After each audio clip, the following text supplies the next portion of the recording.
हरि ओं नमो नमः यनाक्षरसमाम्नायम् अधिगम्य महेश्वरात् कृत्सनं व्याकरणं प्रोक्तं तस्मै पाणिनये नमः। वाक्यकारं वररुचिं भाष्यकारं पतञ्जलिं पाणिनिं सूत्रकारं च प्रणतोऽस्मि मुनित्रयम्। श्रीमत्पाणिनि वररुचि पतञ्जलीनां महर्षिणां चरणकमलेषु नन्नम्ये नमांसि मित्राणि। आज हम कारक प्रकरण के स्वतंत्र कर्ता इस सूत्र को लेकर के उपस्थित हुए हैं। आज हम इसके साथ साथ तृतीय विभक्ति का भी अध्ययन करेंगे। ठीक है, तो देखिए स्वतंत्र कर्ता क्या कहता है, क्रियायाम स्वातंत्र्येण विवक्षितो अर्थः कर्ता स्यात्। देखिए क्रियायाम स्वातंत्र्येण विवक्षितो अर्थः कर्ता स्यात्। स्वतंत्र कर्ता, कर्ता कैसा होता है, स्वतंत्र होता है। ठीक है, अब देखते हैं कैसे स्वतंत्र होता है। देखिए रामः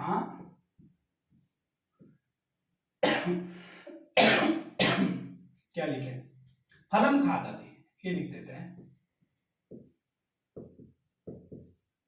ठीक है, हमने इस विषय पर कल बहुत विस्तृत रूप से चर्चा कर ली थी कि भाई जो क्रिया होती है उसका जनक हमेशा कर्ता होता है।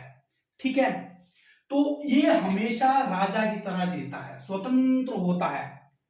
ठीक है, कहने का भावार्थ है कि भाई किसी भी क्रिया की सिद्धि में क्रियायाम विवक्षितो अर्थः स्वातंत्र्येण कर्ता भवति, अर्थात इस जो कर्ता होगा, देखिए कर्ता वह होता है जो क्रिया कर रहा होता है। देखिए रामः फलम खादति, अब खादन रूपी क्रिया, जो खाने की जो क्रिया है वो कौन कर रहा है, राम कर रहा है। क्या खा रहा है, फल खा रहा है ना। तो देखिए अगर यहां पर राम ही ना होता, खादति ऐसा, फलम खा रहा है फल, कौन, मतलब ही नहीं हो सकता है कि भाई इसका कोई ना कोई कर्ता ना हो। कर्ता अर्थात क्रिया तभी होगी जब इसका कोई कर्ता होगा, अन्यथा क्रिया का कोई भी अस्तित्व नहीं है। अतः हमने पहले ही पढ़ा था, साक्षात क्रिया जनकम यद भवति तत् कारकम भवति। ठीक है, अब देखिए स्वतंत्र कर्ता से अभिप्राय यहां पर है कि भाई ये जो है ये स्वतंत्र रहता है। क्या रहता है, स्वतंत्र रहता है वाक्य में कहीं पर भी, तो इसके द्वारा क्रिया की निष्पत्ति की जाती है। ठीक है, स्वतंत्र कर्ता, ये सूत्र मात्र इतना बता रहा है, जो कर्ता है वो क्या है, स्वतंत्र होता है। ठीक है, तो आगे देखते हैं। आगे ये सूत्र आ रहा है साधक तमम करणम। क्या सूत्र है, साधक तमम करणम। साधक तमम करणम। ठीक है, ये सूत्र क्या कहता है, क्रिया सिद्धो प्रकृष्टोपकारकम यद भवति तद करण संज्ञकम भवति। क्रिया सिद्धो प्रकृष्टोपकारकम यद भवति तद करण संज्ञकम भवति। क्रिया की सिद्धि में जो अत्यंत सहायक होता है उसी को करण कहते हैं। ठीक है, क्रिया की सिद्धि में जो अत्यंत आवश्यक होता, अत्यंत सहायक होता है उसी को कर्ता, ये करण कहते हैं। ठीक है, जैसे ये क्या है, लेखनी।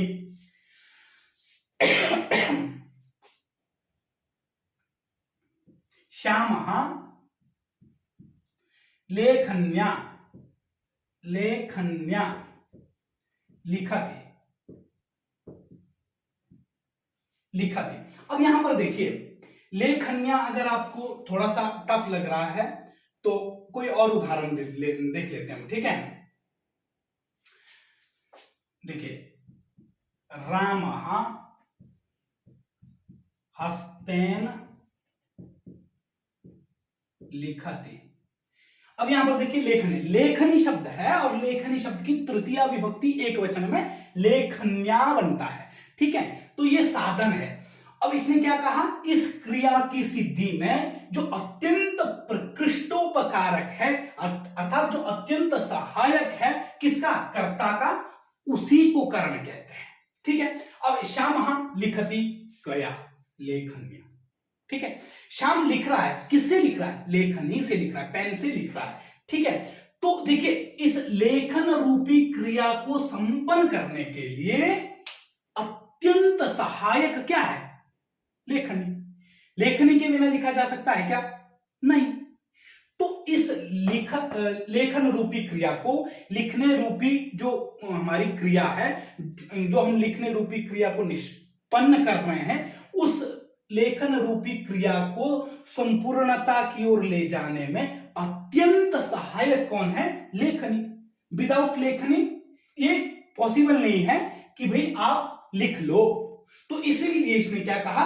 साधकमं करणम क्या कहता है? क्रियायाः सिद्धौ यत् प्रकृष्टोपकारकं भवति तत्करणं भवति। अर्थात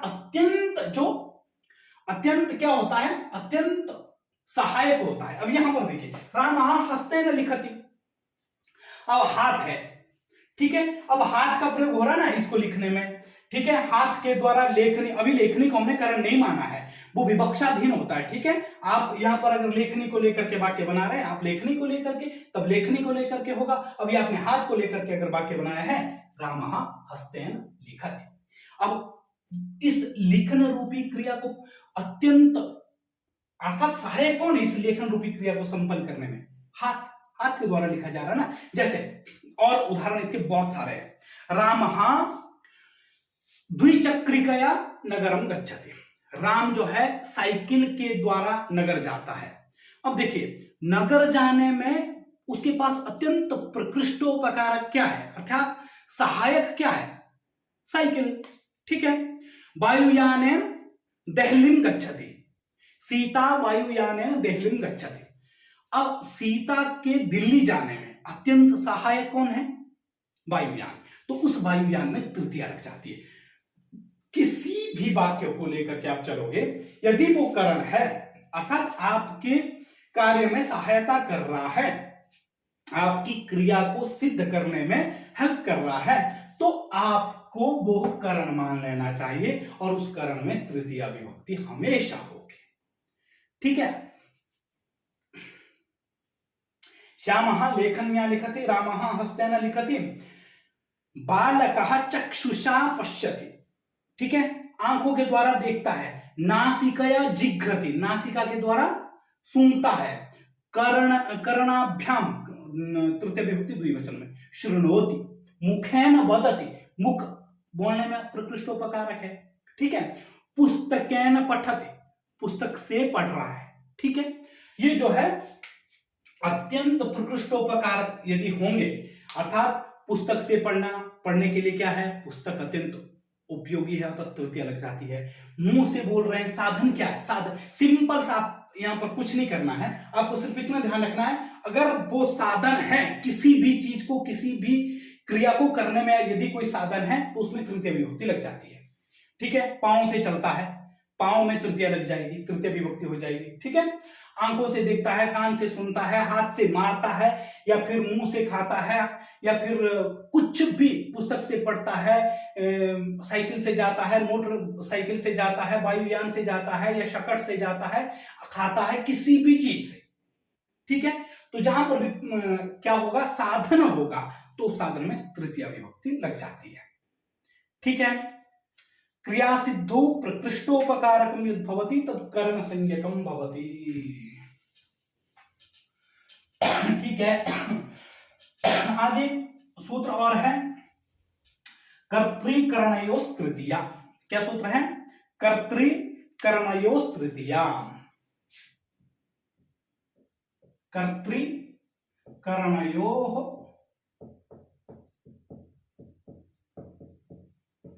कर्तृकरणयोस् तृतीया, ऐसा एक सूत्र है, ठीक है। कर्तृकरणयोः, अब देखिए, अनविहिते कर्तृकरणे च तृतीया स्यात्, अर्थात अनविहिते, यत्र विधानम न विहितम, अनविहिते, ये हमने कल देख लिया था। उक्त कर्म क्या होता है, अनुक्त कर्म क्या होता है, अर्थात विहित और अविहित, अनविहित क्या होता है, ठीक है। कर्ता कब विहित होता है, कर्ता कब अभिहित होता है, अर्थात कब उक्त होता है, कब अनुक्त होता है। देखिए कल हमने लक्ष्म्या हरिहि सेव्यते, यहां पर देख लिया था कि हरिहि जो है वो कर्म उक्त है, अतः कर्ता अनुक्त हुआ। तो हरिम भजति में कर्ता जो है वो क्या था, वो उक्त था और कर्म जो है वो अनुक्त था। तो उसी प्रकार से ये कह रहा है कर्तरि कर्णयोस् तृतीया स्यात्, अर्थात अनभिहिते कर्तरि कर्मणि कर्तरि कर्णे च तृतीया स्यात्। जब कर्ता अर्थ में क्या हो, जब कर्ता अर्थ में वहां पर अर्थात कर्ता उक्त ना हो, ठीक है, अनभिहिते अर्थात अनुक्ते कर्तरि कर्णयोः तृतीया भवति, अर्थात जब कर्ता उक्त नहीं है तो क्या होगा, कर्ता में भी तृतीया होगी, कर्म में तो होती ही है तृतीया, ठीक है। तो देखिए तो कर्म स्वतः ही उक्त हो जाएगा, अगर कर्ता अनुक्त है तो कर्म उक्त हो गया, अगर कर्ता उक्त है तो अगर कर्म उक्त है तो कर्ता अनुक्त हो गया। उदाहरण देखिए, रामेण बाणेन हतो बाली,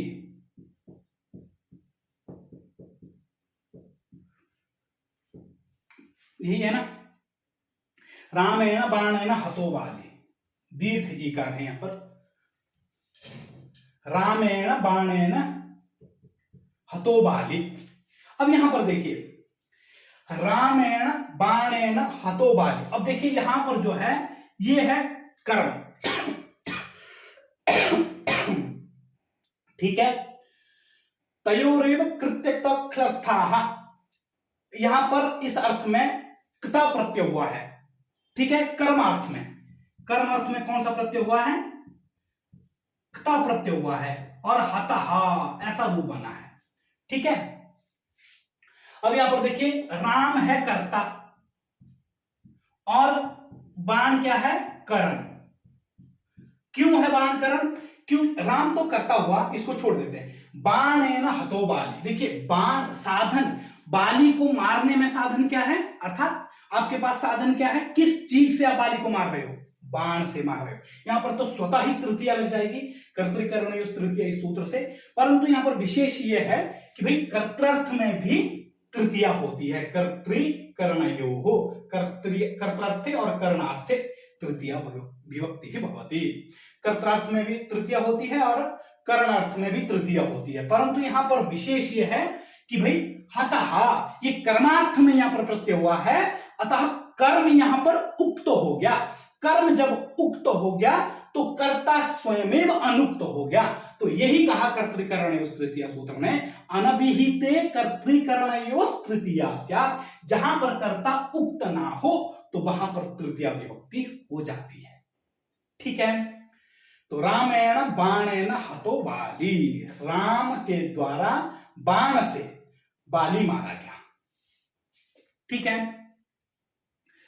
तो अकॉर्डिंग टू लघु सिद्धांत कौमुदी तृतीया विभक्ति में फिलहाल इतना ही है, और अग्रिम कक्षा में हम चतुर्थी विभक्ति को लेकर के उपस्थित होंगे। तब तक के लिए सभी को नमस्कार।